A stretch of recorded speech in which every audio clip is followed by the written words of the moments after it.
মিনিটের রাস্তা যেতে সময় লাগলো 70 মিনিট। আর একটু আগে আনলে বাঁচানো যেত। রাহুলকে নিয়ে আক্ষেপ হাসপাতাল সুপারের।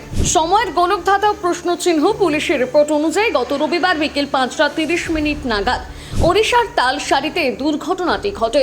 অথচ দীঘা হাসপাতালে রাহুলকে যখন আনা হয় তখন ঘড়িতে সন্ধে 6:40 অর্থাৎ মাঝখানে 70 মিনিট ঠিক কি হয়েছিল তা নিয়ে ধোঁয়াশা কাটছে না। হাসপাতাল সুপার জানিয়েছেন সন্ধে 6:50 তাকে আনুষ্ঠানিকভাবে মৃত ঘোষণা করা হলেও প্রাথমিক পরীক্ষায় বোঝা গেছে হাসপাতালে আনার অনেক আগেই তার মৃত্যু হয়েছে। সুপারের মতে আরেকটু আগে আনা গেলে হয়তো অভিনেতাকে বাঁচানো সম্ভব হতো।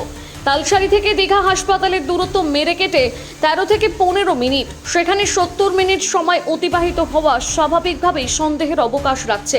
উদ্ধার কাজে দেরি নাকি যাতায়াতের পথে কোনো বাধা, ঠিক কোন কারণে প্রাণঘাতীতে বিলম্ব, সেই প্রশ্নটাই যেন বারবার করে উঠছে।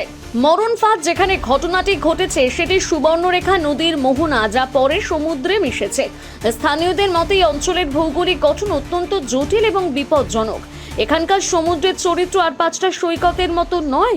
ঢেউয়ের প্রকৃতি এখানে অনিশ্চিত, আর মাটির গঠন কোথাও উঁচু আবার কোথাও নিচু। জলের নিচে কি আছে তা বাইরে থেকে বোঝা সম্ভব নয়।